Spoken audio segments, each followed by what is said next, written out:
What's up, guys? Welcome back to the Eight Limbs Podcast. Today we have Vince McGuinness. Vince, welcome in. Vince is the head owner and founder of Kaizen Tampa, the fastest up-and-coming MMA studio in the Tampa Bay area. He's also a former Glory kickboxing professional and a Bang Muay Thai black belt. Vince, happy to have you here, man. Yeah, Tony, thanks for having me, man. So we're going to get into all things martial arts today. We might talk about a couple subjects, but if you are someone that is looking to start your journey or mid-journey, become a martial artist, or just learn defense or even some fitness, you're going to listen to the end of this because we're going to drop some bombs on you today.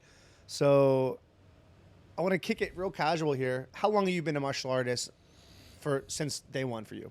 Yeah, I started boxing right after high school. I was playing basketball in high school and then was looking for something to stay in shape with, so I started boxing. And then this is when the UFC was getting really popular and Anderson Silva had started fighting. And I think I just saw Anderson Silva fight Chris Lieben. I remember that. And he was doing Muay Thai and clinching him and knee him in the head. I was like, this is incredible. So I transitioned to Muay Thai and then right after that just started competing and started fighting. That was right around 19. So yeah, about 16 years. Yeah, I love that segue because that's why I always tell people why martial arts is so good, because a lot of people, like you said, basketball, right? You have your athletics that you can do through your school years. And if you're lucky, you can do them through college. But for most people, when college ends, where else are you going to compete anymore? Right, exactly. Lose, and as men, it's so important not to lose this competition aspect, this drive, this camaraderie, this brotherhood. So when sports are over, a lot of people start their down slope because, well, I can't play ball anymore. It's not often you're going to go to the YMCA and start basketball games. You know, some people may do it, but it's not as regular. So martial arts gives people this venue where they can actually get in and still compete, still train, and keep that in their life. Yeah. I was actually just talking about that, you know, and it's funny that you brought up basketball. It's like, you know, if you go to a recreational basketball game and someone's playing 100%, you're like, whoa, like, relax. This is a pickup game. Right. You're supposed to play a pickup basketball game like 70% or 80%. Right. But when people roll, you really can roll and like grapple close to 100%. And it's like kind of like encouraged. Like this guy's getting after it. Wow. You know what I mean? Yeah. So it's different. It's so nice to have that venue. That's one of the things too. Like, I want to kind of frame, because a lot of people that listen to this podcast are from the entrepreneur space, and I think Joe Rogan's done a better job than anyone of putting martial arts on the map. I can't think of anyone truly that's been a better exposure for martial arts.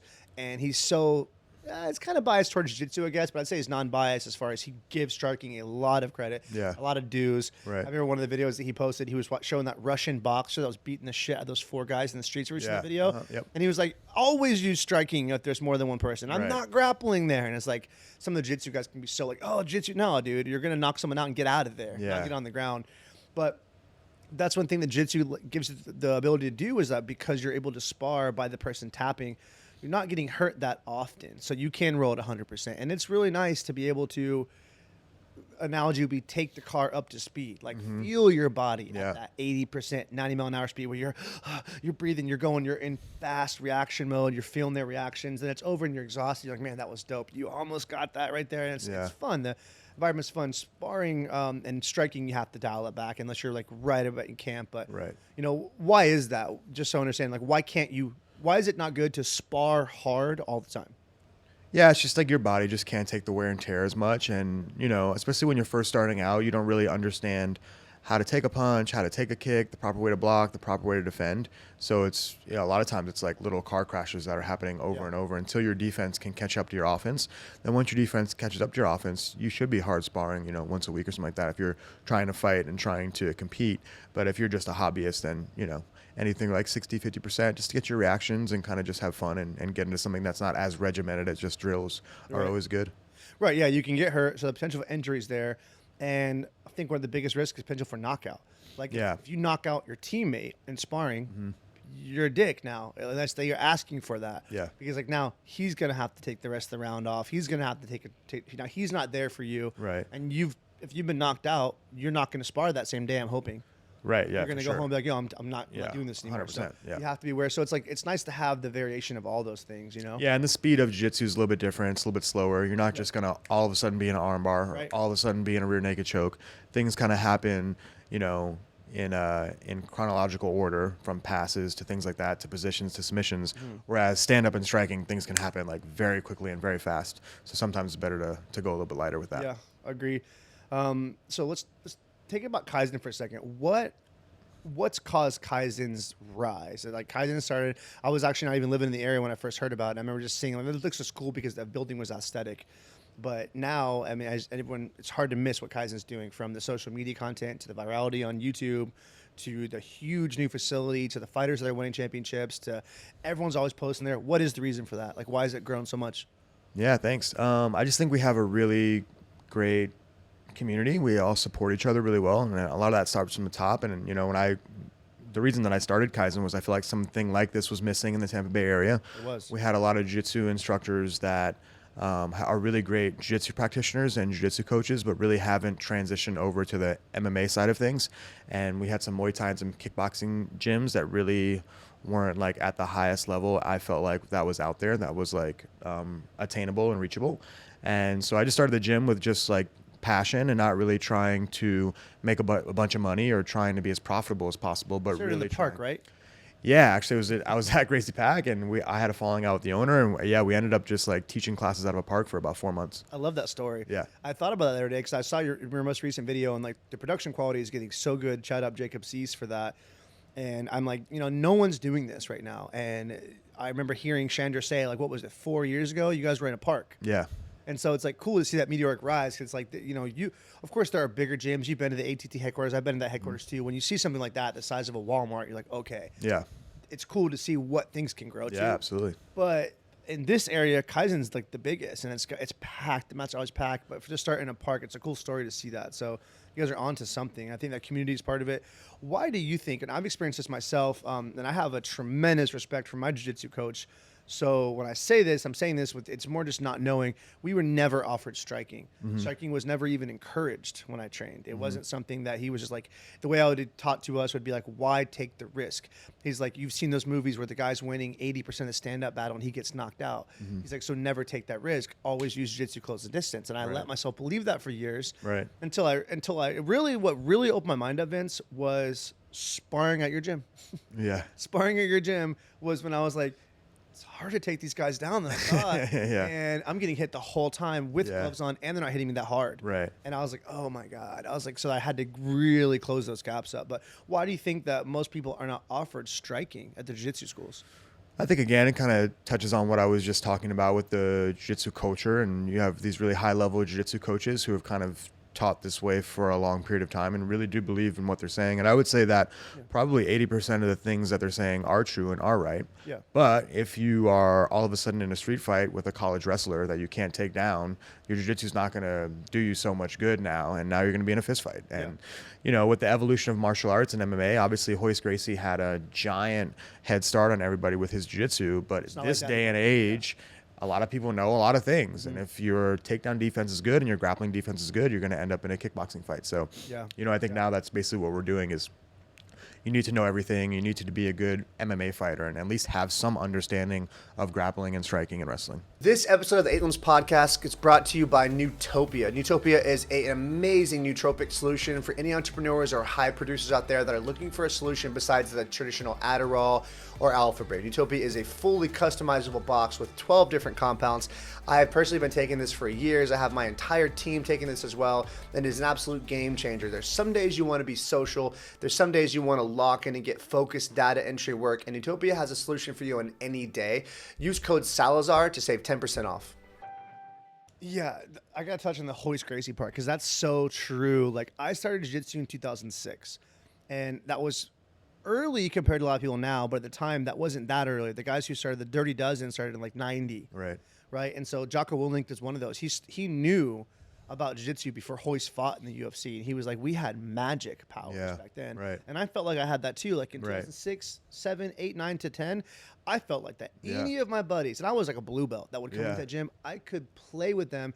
It felt like they were a puppet and I was the puppeteer. I could do anything I wanted to them because I had no clue because they weren't even watching UFC. There is something that there's a misconception. I got to give credit to this. People that watch UFC, simple fight fans, they will start to understand dangers. They know when the triangle's coming. They Yeah. know what happens. So they're already aware now on how to avoid position. So if Yeah. a guy's strong and he knows what a triangle seems like, they can just posture and stand up, and they're trained to do that just from watching. Yeah, they even know what it is. You know, they can in a street fight, people can call out what they're seeing now, Right. and that just wasn't the case 20 years ago. Right. So it's different from me saying like there's a lot of guys who think that watching equates to being able to do, but watching does equate to being able to defend better than the guy who hasn't watched. There's a difference there. Yeah, and it's just a general understanding. You know, if the average person was going from having absolutely no idea what was even taking place or why people were on the ground at all, to now being able to actually call out positions and submissions, just that's a massive gap in the like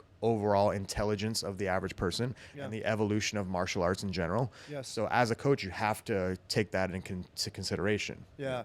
No, it has, and it's really MMA. Like that's what I think is the reason is MMA has made striking desired. Like if you rewind back when Hoist during those peak times, grappling and early MMA grappling was more effective too. Like it's really rare. Of course, you see submissions now, but you rarely see Damian Maias anymore. When he was entering, he was able to, like when he hit that foot sweep and chael sonnet and triangle and took almost no damage and beat his wrestler, you're like, wow. Yeah. Like but he couldn't do that up to the top. He couldn't do that to Anderson. He couldn't do it to these guys. Right.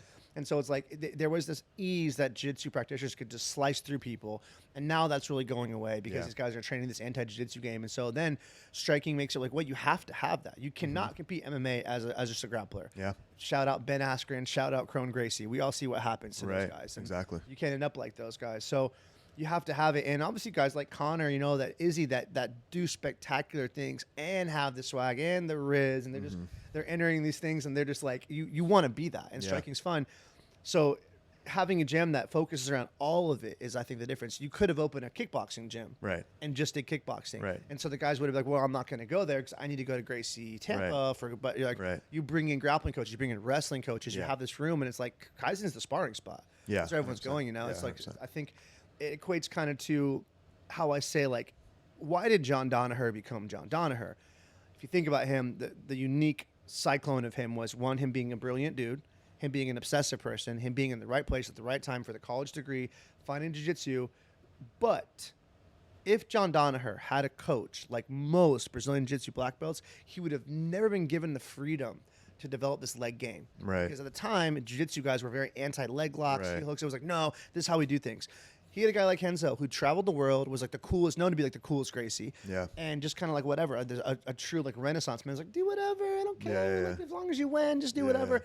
And it's like a result of that, he provided this training room where guys became world champions on another level because they were given freedom.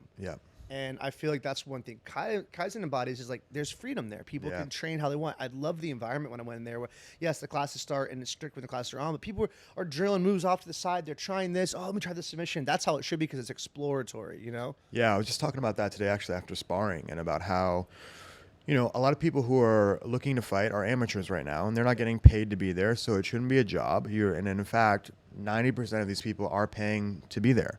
So it should be fun, and it should be creative, and it should be something where you're bringing a lot of your young, raw talent and passion into the sport. And then my job should be to like fine tune that and try to help you and try to bounce you into some boundaries that kind of make sense. But for you, it should just be creative, raw energy. And I don't think that that's quite encouraged enough either, you know? It's too strict. People they limit them how they think, and they take away the freedom. And I've seen it with a lot of places. I was a co-founder of an event called Jits King, which is still a tournament now. I exited, and two of my old business partners still run it. But in the first event we ever had, we had it here in Tampa. We had Nick Rodriguez. We had some bigger names, John Combs, Kevin Gallagher, a local guy in the scene, fought. And so I had a really cool opportunity to travel to so many academies. I went to Fight Sports. I went to California, to Texas, to New York City, and spent time with Gordon and John Danaher and was filming these athletes for the promos of the event. So I got to visit so many world-class jiu-jitsu schools. And none of them had MMA programs. None of them had like the striking. It was all just jiu-jitsu. And so it's like there's this point where I really want to do, I think it's my duty at this point, being someone that dedicated 17 years to jiu-jitsu obsession, competing in world championships, was sponsored, did it in a way where it would have been hard to get to a different level with that for me. And then now I'm like, you need striking. You need it. Like, I don't encourage anyone to just limit themselves to that anymore.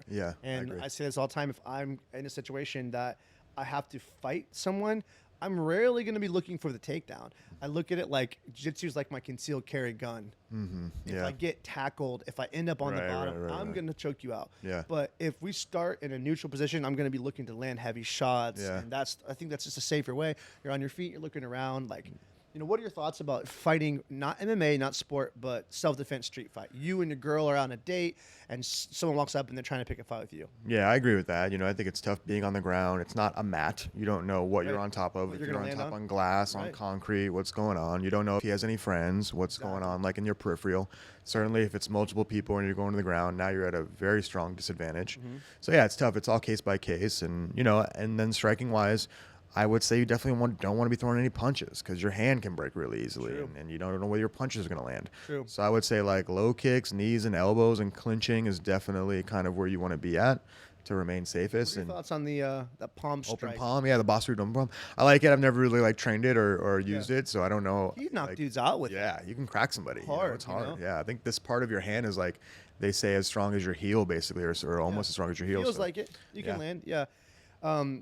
Have you seen combat jiu-jitsu? If you're watching any of it, Yeah. They hit dudes get knocked out with that. Yeah, from the top position, Right. and you can deliver. It's the same thing as a punch. It's not the same straight right. Would be the same. There's a looping nature to it, but you can hit hard with that. You know, 100%. Yeah, and your hand would be a lot safer, certainly. Why do you think that fighting occupies so much bandwidth for the male mind?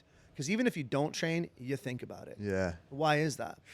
I mean, I think there's always been something culturally and historically that young men have done, either war, hunting, something like that. And as we're in this new society where young men, unless they're in the army or in some armed forces or, you know, hunting very regularly, aren't really experiencing that if you just have a 9-to-5 job. So martial arts really gives people who are participating in an avenue to go and participate in it, and people who are just watching it, now they're all of a sudden fans because it's stirring something up inside of them that is so innate to our natural That's instincts. what I mean. It stirs something up. It's not the same if you watch. I was at Mike Misa's boxing match last weekend. David was there as well, and it's like he had a hard round, and he was having a round that was like, we would call it back and forth. He probably wouldn't like to hear that, but he had a round that the guy was landing some shots, and it was crowding him, and the crowd is screaming, Misa, Misa, and it was electric. I had goosebumps because how many people were screaming for him, and this surge of energy, you visibly saw it, just went through him, and he just started blitzing this dude.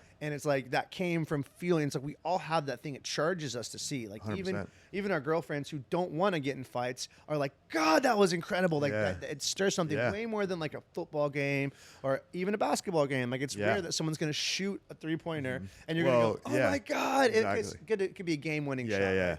But it's not the same. And I definitely think that's like men are always sizing up other men. It never goes away.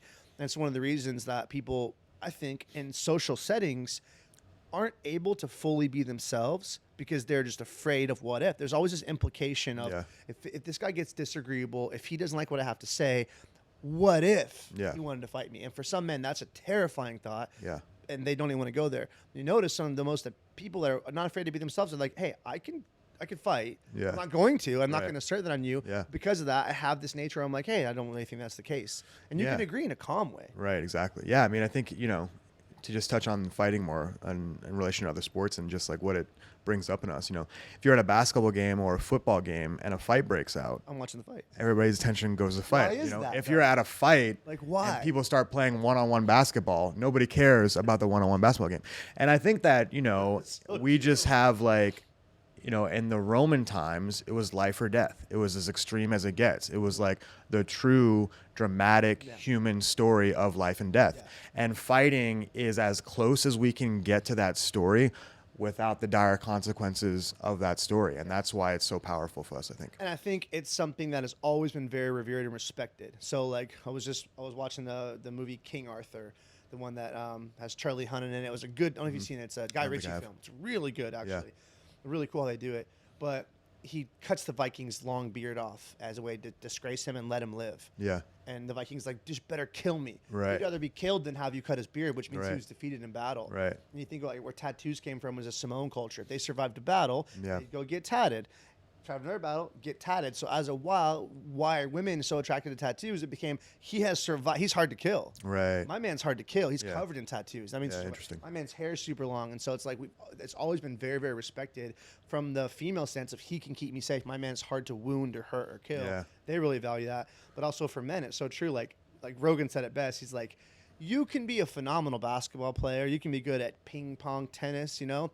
He's like, but no one's ever going to say, like, no one's ever going to lose a fight. I'll fuck you up in basketball, though. He's like, it Right, doesn't matter. exactly, yeah. He's like, but it carries so much more weight. Someone Yeah. can beat you anything, but, Yeah. but I'll beat your ass. Yeah. That carries weight, and Yeah, no it's one true. wants to say that. So it's like there's something said about that.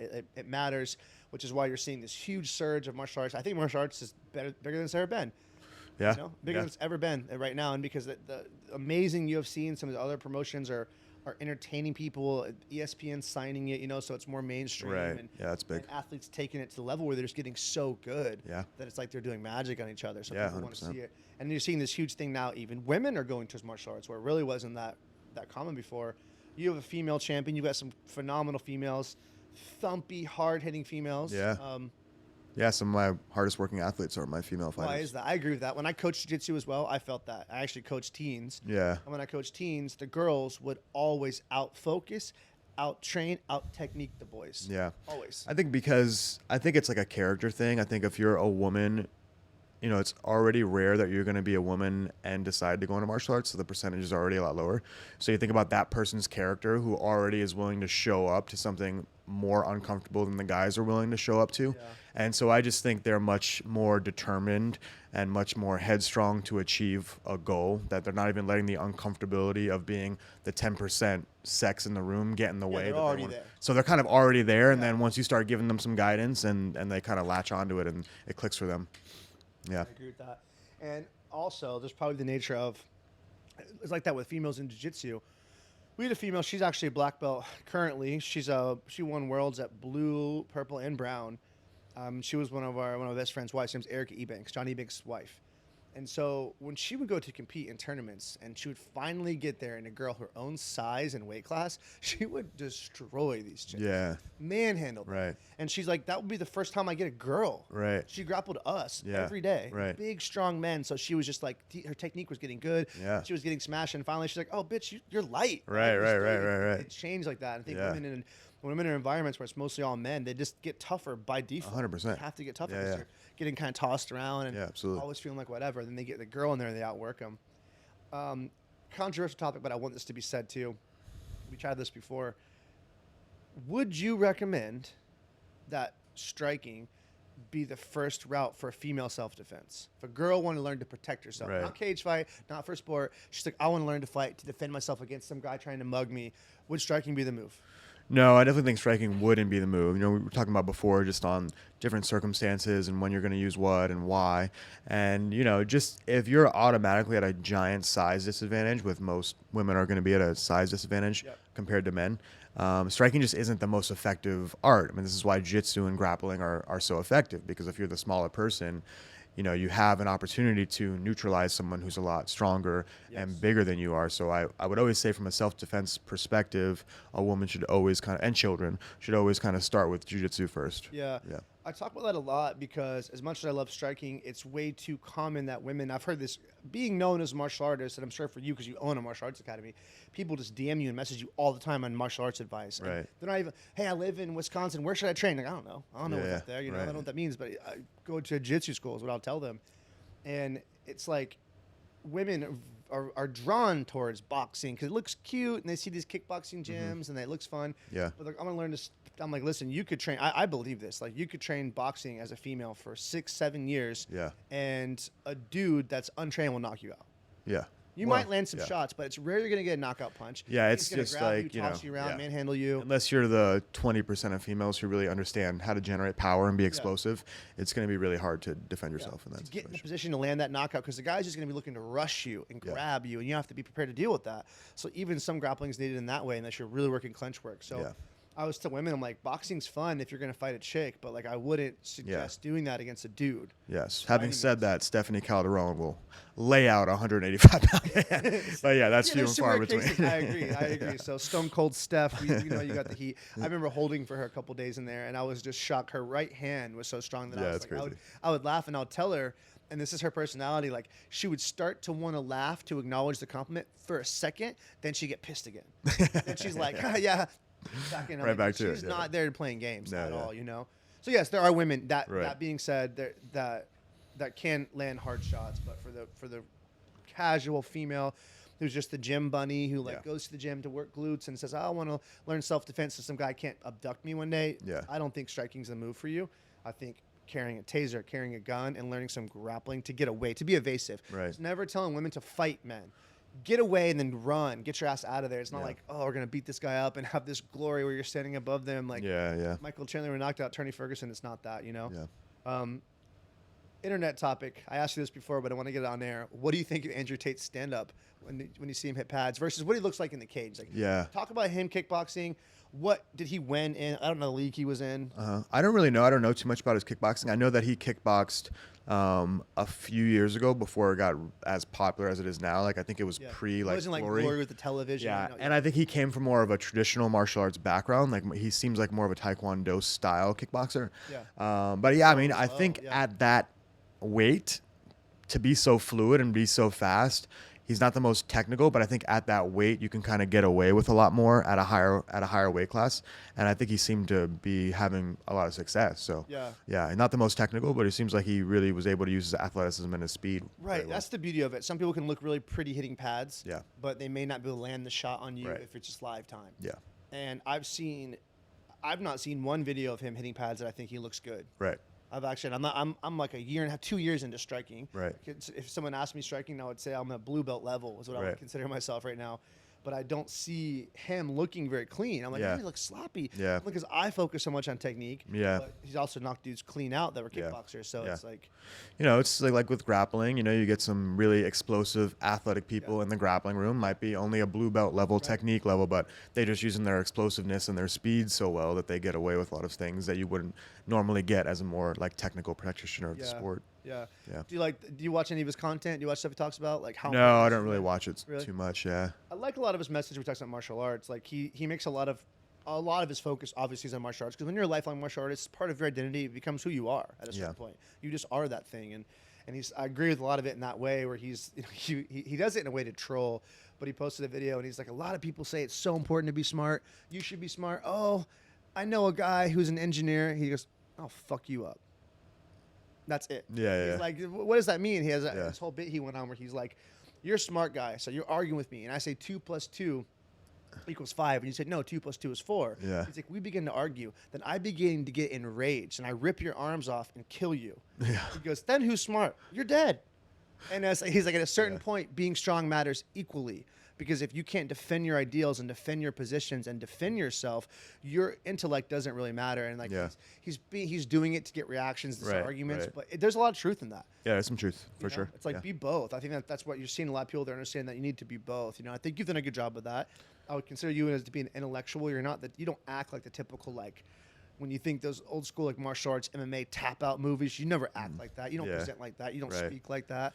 You're not that guy. It's like, oh fuck, you know. But yeah, that's not what's interesting to me about the sport. And you know, the reason I transitioned away from Muay Thai and kickboxing into MMA was it's just a more sophisticated, higher variabled sport. It just means more when you're a successful MMA fighter than if you were a successful kickboxer. And yeah, just like from a coaching perspective, the excitement and you know, the amount of intensity that I feel when a fight is going on with someone that I care about, what they're fighting for as a professional athlete, what Alon is going to be fighting for August 11th in Bellator, what it means for him, what it means for his life, how long he's like, just like no basketball game or football game can like compare to that, you know. What level, I just experienced this with Mike, from 1 to 10, what level of stress are you watching someone you care about fight?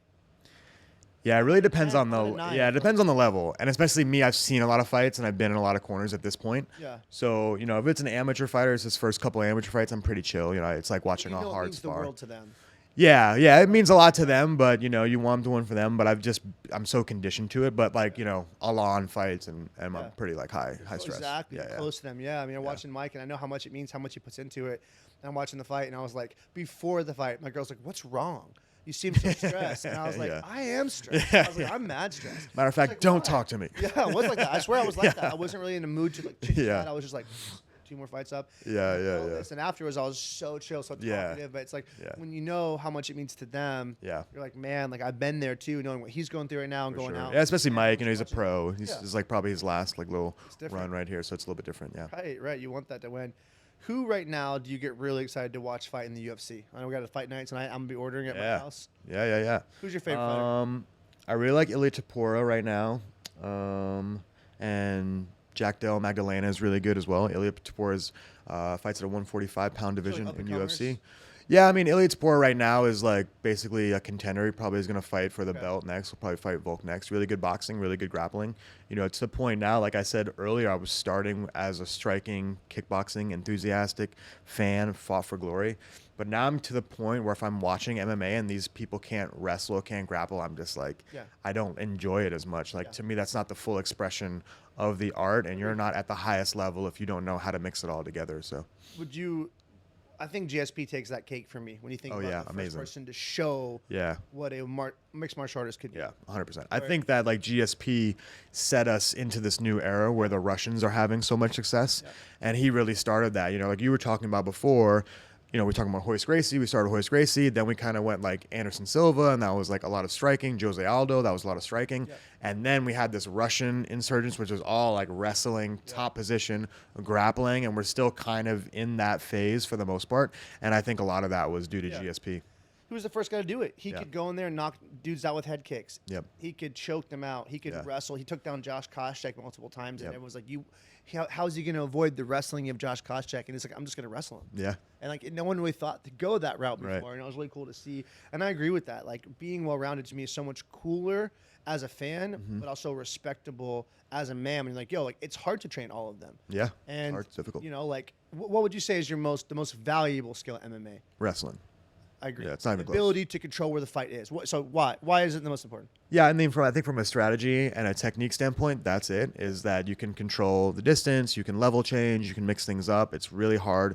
You know, like for instance, Alana's. If they don't know anything about fighting, why? Explain, like break it down. Why is wrestling so important in a fight? Yes, because wrestling is going to be the dictator between whether we are kickboxing or whether we are grappling on the ground. And if my wrestling is superior to your wrestling, I'm going to be able to dictate where the fight goes. If your wrestling is superior to my wrestling, you're going to be able to dictate where the fight goes. And so the example that would be like if you're fighting someone and you can tell right away they're great at striking. They make you feel uncomfortable within the first few seconds how they move. You can go, well, taking that away from you. Exactly. If vice versa, if you know your striking's better than theirs and they want to do jiu-jitsu with you, like, well, I'm taking that away from you. So you can choose what that is. And then go ahead with that. I don't want to cut you. Yeah, I was just going to talk about Alon's, you know, his last fight in Bellator and now his fight coming up in Bellator. He's fighting two people that are predominantly kickboxers. They're not very good grapplers. They don't wrestle a lot. And it's just, as a coach, so much easier for me to game plan for somebody who's binary, who is only going to do one thing, and I don't have to worry about him looking for takedowns. I don't have to worry about his top game. I don't have to worry about him passing our guard or looking for submissions. I only have to worry about his kickboxing. That makes my life so much easier. So I know as a coach, I want all my athletes to be multidimensional and multivariate. You never know where they're going to take it. Right, exactly. You think about something like a good wrestler, right? And it's so true. Like Brock Lesnar, you know, dude. Like, obviously he was big, but he beat some guys that I couldn't believe he beat just because he was like, I'm not going to let you on top of me. Yeah, I mean Frank Mir. And it does matter. Crazy, eye-opening fight. Shane Corwin was one of the guys I remember beating. You know, it's crazy to see that. Shane Corwin, second to that. So you got wrestling. I think right now probably striking. And it's not necessarily that striking is better than jiu-jitsu. It's just kind of where we're at right now culturally with the sport, that it's just a little more important. But striking, you're kind of putting that in one, but I'm talking about individual art. So, okay, so I would say, you know, whether you want to split between kickboxing and Muay Thai is kind of difficult. I want to split between boxing and Muay Thai. Oh, Muay Thai for sure. So Muay Thai. Yeah. So wrestling, Muay Thai, and then third would be what, jiu-jitsu? Jiu-jitsu. Fourth, boxing. How would you put that? Yeah, I mean, if you're going to split them up, I would say boxing is last. Yeah, I agree with that, actually. I think that's the case.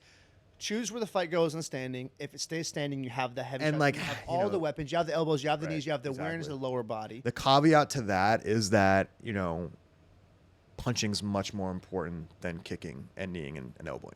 Yeah, So it's more like knockouts or punches. Yeah, so it's like you need to understand Muay Thai.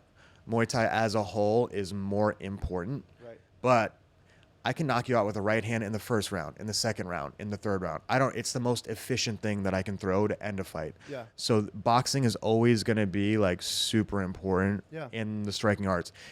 Just because you know everything about Muay Thai, you should still have boxing as like the number one thing that you're good at. I agree, and I think it's interesting because I think boxing offense is more important. Yes. Muay Thai defense is more important. Yes. Yeah. That's the problem. Like you Yeah. could be If a you have no phenomenal idea how to wrestler defend a and low phenomenal kick. boxer, but right, if you don't even know where kicks are coming, like when boxers stand that low stance, Yeah. I'm like your legs are done. Yeah. Like you get 100%. free there. So like, you need to know where the kicks. And that's one thing, actually circling back to Kaizen, that I loved about the training style at Kaizen was that it's the Dutch style. So we're taking shots. We're Yeah. taking leg kicks. Right. When someone throws a head kick, they're throwing a head kick at my head and I'm Right. hitting a block. Right. So I'm learning to block kicks.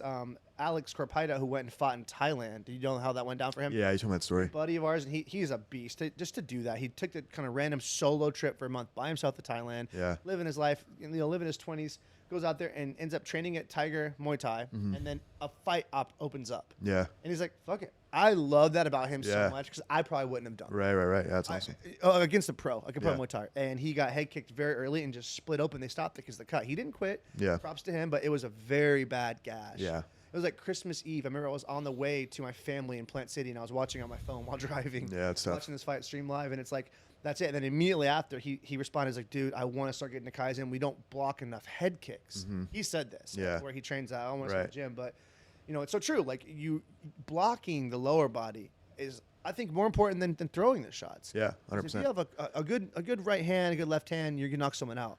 Yeah, I mean, you want to get as close to the realistic fight as you can. So that's why sparring is so important. And then that's why drilling is so important. And the further that you get away from the fight, the less useful it's going to become, right? So Thai pads are great to develop power, to work on your technique, to work on your accuracy. But they are further away from the way that the fight's going to go.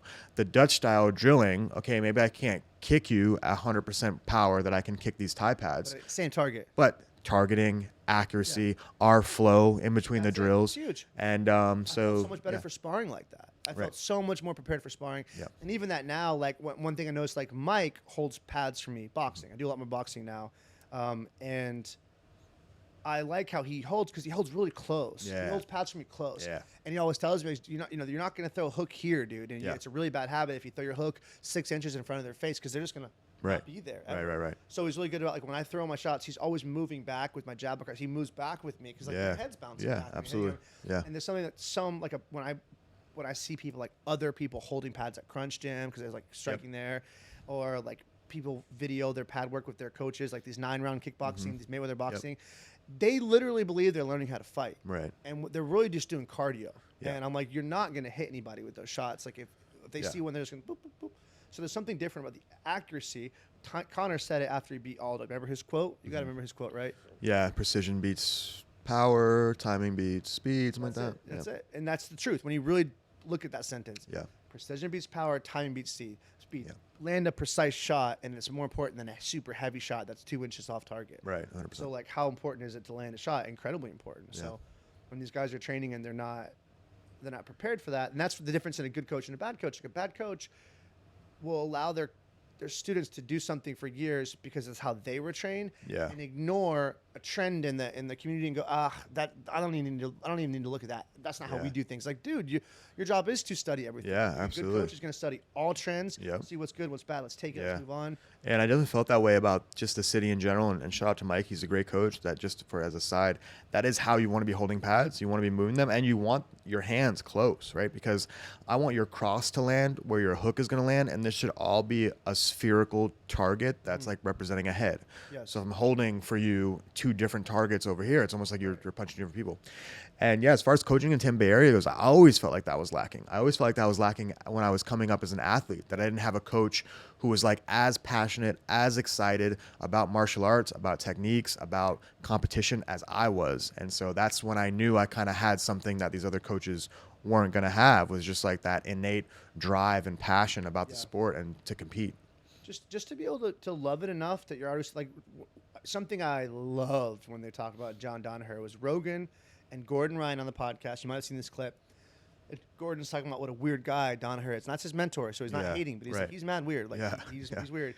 And he's like, he texted me the other day. We've been in Austin for a year, and he doesn't have any plates or bowls. And he goes, "What do you think about Wi-Fi?" I was like, "What do you mean by think about Wi-Fi?" He's like, "Is it worth getting?" He's like, "Yeah, you should get Wi-Fi." He's like, "I just use the 5G." He's like, what does John do with his place? Like, he doesn't watch TV. He's like, what does he do? He's like, he sits home. He's like, right now we're podcasting, is what Gordon's saying. He's like, he's probably home watching some 1988 judo finals match. Yeah, on his phone in 5G. He knows everything. He knows every stats of every fighter in kickboxing, boxing, MMA, jiu-jitsu. He's on it. Yeah. So he can keep his students up. And that's kind of what it takes, is like, you know, like we brought this up last time we talked, and it's an interesting subject. It's like balancing out the traditional 9-to-5 family life and also being peak head coach. Yeah. It's hard to do, right? Hard. Because if you're in it, you're in it. Yeah. You're in it. Exactly. It's like that. You're watching tape, you're studying, you're always consuming, you're always in the gym, you're around it. So it's like you have to get the environment where your family's just there with you. Yeah, I think the best coaches have figured out how to do it. Like, you know, Eugene Behrman out in New Zealand with City Kickboxing has a family, and Trevor Whitman has a family. So I think if you're at the highest level, Eric Nixick also has a family. If you're at the highest level, Dwayne has one, if you're at the highest level, you figure out how to balance it out. But I think the problem is that most people just don't have the drive for the competition, or just haven't kept up with where it's at. So they're just have their jiu-jitsu school, and they're happy with, making a bunch of money and hanging out with their family. And there's nothing wrong with that. For me, it's just like, I'm just driven and just want to compete, Once your belly gets full, like they always say that the first number that when someone makes $500,000 in a year, they hit a $500,000 a year, you'll really see how much their goals matter to them. Right. Because that's about enough to live whatever you want to live. Yeah. You're making enough, you're like, okay, I'm eating, I'm chilling. Like, you start to get a little bit of belly. Your wife's able to go get her nails done and chill. And you're like, do I really care? Like, Connor hasn't won a fight since he got rich. Yeah. Wonder why that is. It's like, 100%. It's different. It does make a difference to you. So if you truly love MMA, I think it sets you up to be a good coach. Yeah. And sometimes people, what they loved was competing and fighting themselves. That's not the same thing. Right. Because Exactly. when they're not the one in the cage, when they're not the one training, they're losing that momentum. Mm-hmm. And so the good coaches, you see that they care even more when they're fighters, and they take it even more serious because it's for someone else. Yeah. Yeah. It's fun. It's awesome to see. Who do you got tonight? Probably Volk. I think Volk's a little too good. I think Yair's really good. I think that he's got a big crazy heel hit that knocks him out. And he's just so dynamic that I think it's a really interesting fight. But I just think to pick against Volk is just crazy at this point. When he fought Islam, I was blown away. Yeah, he's so damn good. When he dropped him, and just how he dealt with the grappling, I was actually astonished by that. I couldn't believe it. Yeah. He dealt with it like nothing. And then Bo Nichols on the card. That's always really fun to watch. He's an amazing athlete. He's actually fighting a combat night OG, Val Wilburn, I think. I saw you shared. I saw a bunch of people locally shared that. Yeah. He's awesome. He's Bo a great Nichols kid. Is scary though. Yeah, and it's actually not a great matchup for Bo. It's like Val's a bit stockier. It's harder to take down. He's 7-0. He has knockout power. So it's actually. Well, I just think, sometimes I'm looking at body type, right? And if someone's like a lot and he's stocky and, I think Bo will be able to wrestle him if he needs to. But, still, he's got knockout power, and it's an interesting matchup. And then what's the co-main? I'm trying to think what the co-main is, because Volk's the main event. I just drew blank. Oh, it's Brandon Moreno. Right. His name, but, Pantoja. Yeah. He's having his third fight. He's 0-2. Yeah, so this is interesting. Twice. As the champion, 0-2, you don't see that happen too often. Yeah, it's psychologically, it's an interesting fight. Yeah. What that looks like for you. Yeah, for sure. But Volkanovski's incredibly proven now. So good. You don't. Yeah, it's so like I don't think anyone's ever done what he's done. Yeah, he really has no holes in his game. Becomes so well-rounded. Smaller, I think he's not getting the buzz. Something Connor was one of the first guys, like in MMA. In boxing, it's different because they're like they can be small. The Mayweathers can be small. Yeah. There's a difference in the size, and like Rogan was talking about this once in a podcast. He was like, it's even the same with animals. He's like, if someone killed a cow right in front of you, it would bother you to see. But if someone killed a roach, you don't really care. Yeah. He's like, size is about feeling, and it makes a difference, right? Yeah. And he's like, same thing with fighters. He's like, when you're like the 185, 205 champ, people really want to watch you fight. Yeah. 125, 135, 145, they're like, Yeah, that's Demetrius so Johnson true. was so good. No one really cared. Yeah, it's Watch definitely this true with the casual big man, fans, you know? For Yeah. for sure for the casual fans, always want to watch That's what I the mean. The heavyweights. superstardom, they're getting Yeah. rich, they're getting the Yeah. brand deals. And I think Volk because he's so well-rounded, his MMA IQ is so good. He's not necessarily like finishing. It's not like Conor, where Conor's gonna knock out whoever. Every win Conor has is probably gonna be a knockout. With Volk, it's like more decisions. So Yeah, he's incredible. There's a moment, and I ripped this off from Volk. I've been doing this to my girlfriend now because she laughed at it so much. We're watching it. I always have the fights in my house, Vince, because I can't stand watching them. yeah, same. I like to hear the commentary. Yeah. And I want to be at home when the fight's over because I go straight to bed. Yeah, and just the casuals always make it tough right. when you're so like, yeah, oh, like so- I always order them at home now. I remember I used to split them because the money was an issue. Now I'm like, I'm ordering at home, order Uber Eats, and I'm focused. That's the same thing I do. But when Volk was fighting Islam, and Islam had his back, and Volk was just like sticking his tongue out, he was like, he looked at the camera and he was just like, Yeah. while his back's taken. Like he's holding me here, but I'm not worried about it. And I was like, dude, I was just laughing. So I do that now when she sees me in the gym. I'm always like, Yeah. give her the look, Oh, it blew my mind when he did that.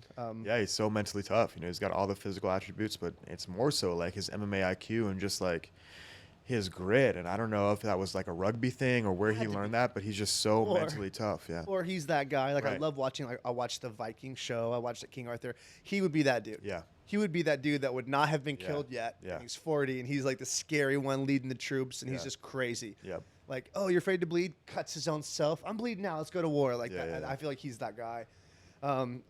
Connor, Chandler. I've been watching Ultimate Fighter. I don't know if you have or not. No, I haven't been watching I it. think Connor's making a fool of himself. How he's Yeah, it acting. seems like it's rough, How he's yeah. acting. He's not showing up for his fighters. He picked the prospects. Right. Chandler picked the veterans. Yeah.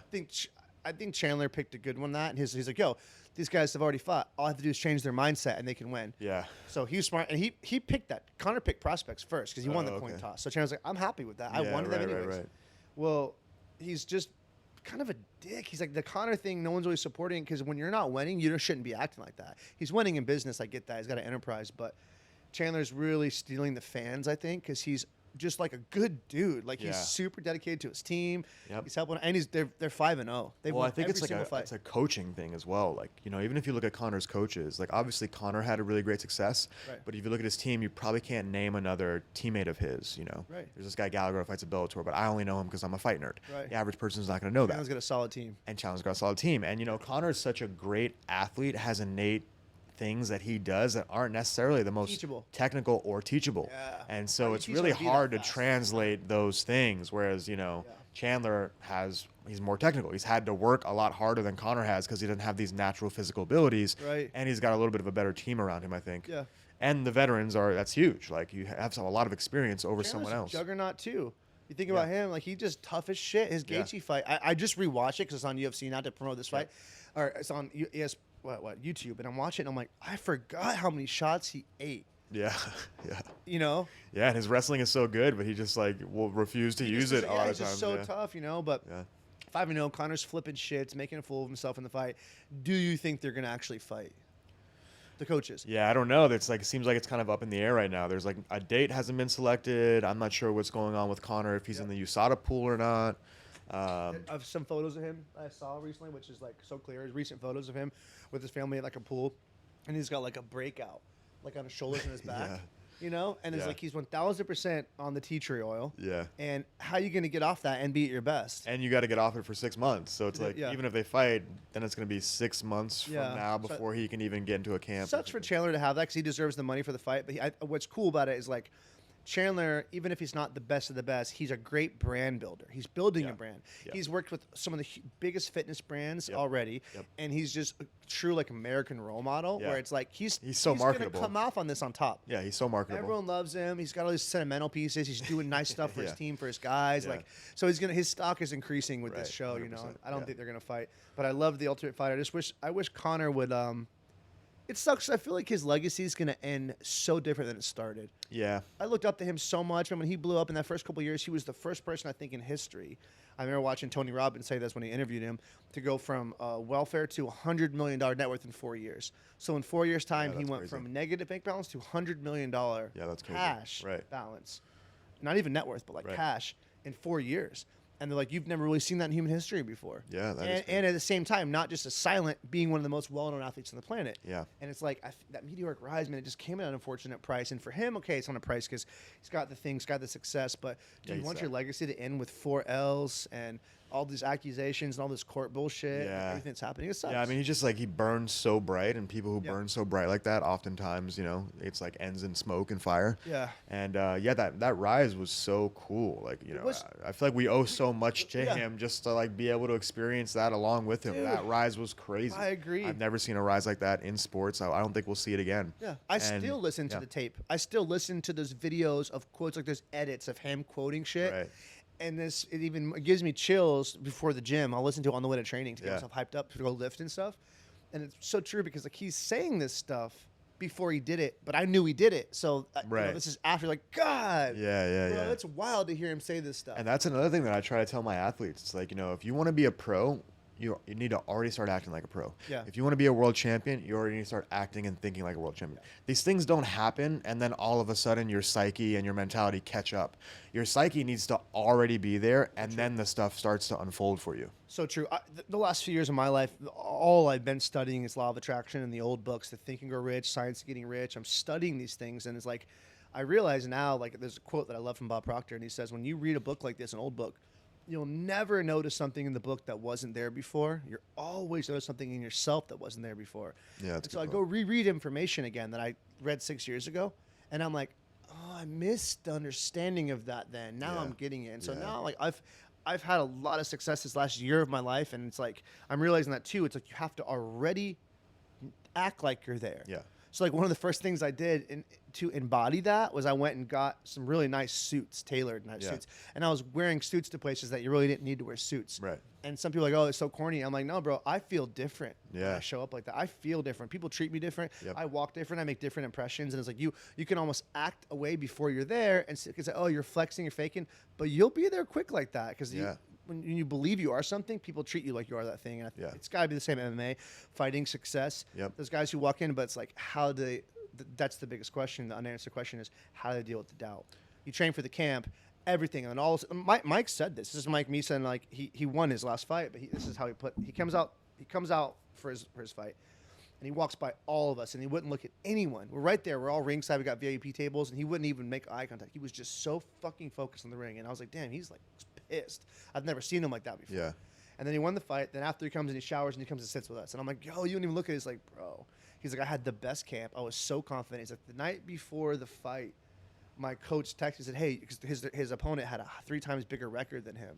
Way more fights, more experience, more wins. Yeah. And his coach like, hey, you good? You're like, you good about tomorrow? And it's like, just him saying that one text, I doubted myself all night. He's like, I was up. I didn't even sleep last night. Yeah. He tells us. He's like, I was pissed. He's like, so suddenly, like, I went all camp with no doubts, and the doubts came in the night before the fight. It's like, how do you fight the battle of the doubt? Like, just like what you're talking about with the suits is so big. And it's not necessarily how other people are going to treat you, but it's how you feel about yourself and how you treat yourself. Yep. And, fighting is crazy. Fighting is like the most emotional, psychological sport that you can participate in. It is. Because you don't have any teammates. The risks are so high. You're putting so much pressure on yourself. Yep. You don't have 82 games. You have 4 fights a year if you're lucky. Boxers kind of do it a little bit more, so it's a little bit less pressure. Your wins really stick, or your losses stick. Still, a ton of pressure. Yeah, and in boxing, your losses stick like crazy. It's even more like important in boxing. So I can see why he was feeling some pressure.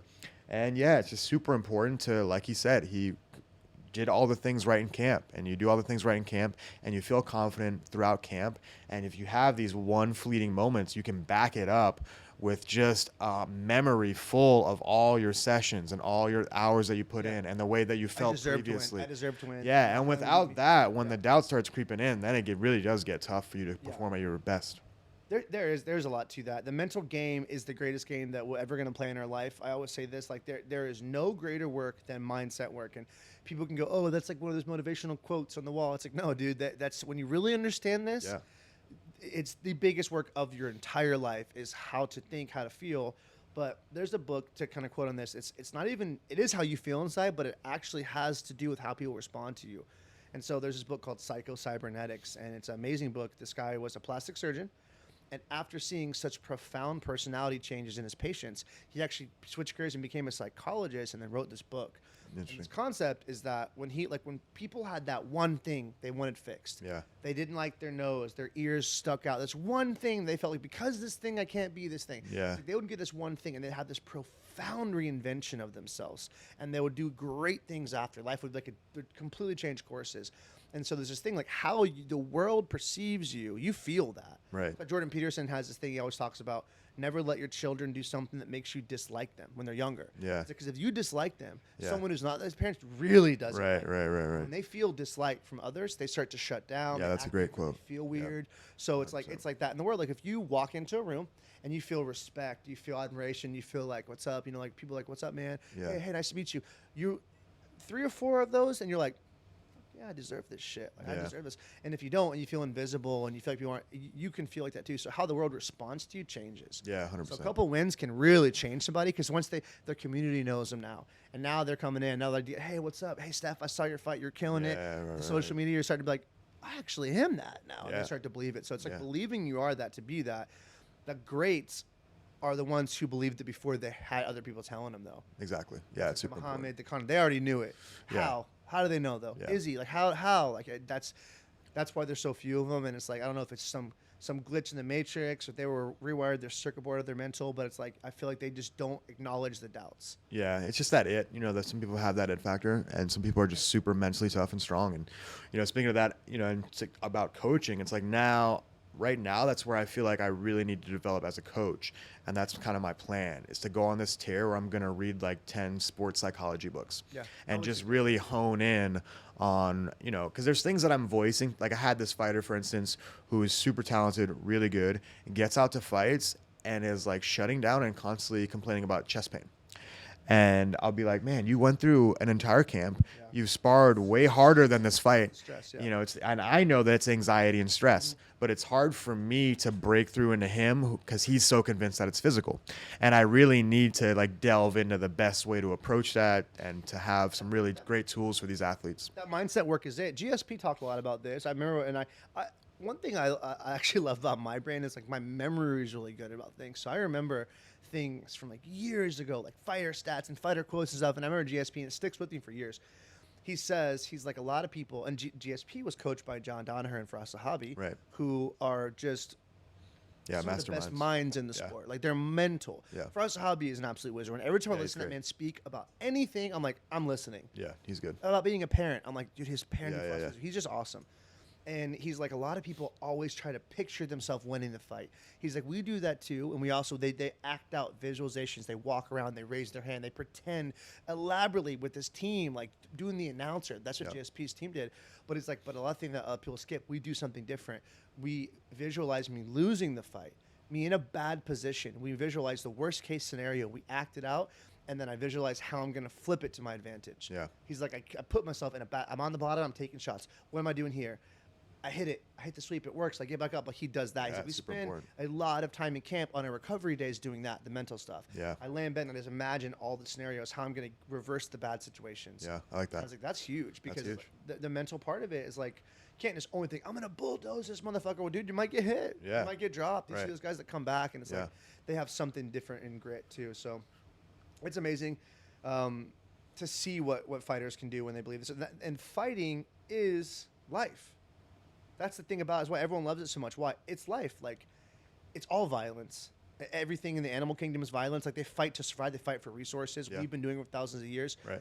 The trees, there's beautiful oak trees, and they look so serene. Oh, beautiful, calm oak tree. But under the soil, bro, those Right, roots right. are trying to fuck the other one up and Yeah. take the soil and take the nutrients, because they're fighting for the roots. So, like, fighting is everything about our nature. And you know, it's like why we love it so much. So, man, it's been a pleasure. Yeah, it's been Have awesome, you man. on Thanks here, for dude. having me, man. We gotta Good get a little bro fighter cast on soon. But real Yeah, it'll be quick fun. before we sign off, what can they find out about Kaizen Tampa? And if you are someone that has never trained martial arts before, and you feel the calling, and you're already gonna know if you do because you think about it a lot, this is the place to go. How can they begin? Yeah, if you're in the Tampa Bay area, you can hit us up on our website, kaizentampa.com. kaizentampa.com, Instagram, YouTube, Facebook, anywhere where you can find us on social media. Send us a message and we'll get you all set up. If you're not in the area, just find yourself, like he was saying, a jiu-jitsu school, striking school, MMA school, get in martial arts, get involved. It's super important. It can help you out. Awesome, guys, and we'll see you in the next episode.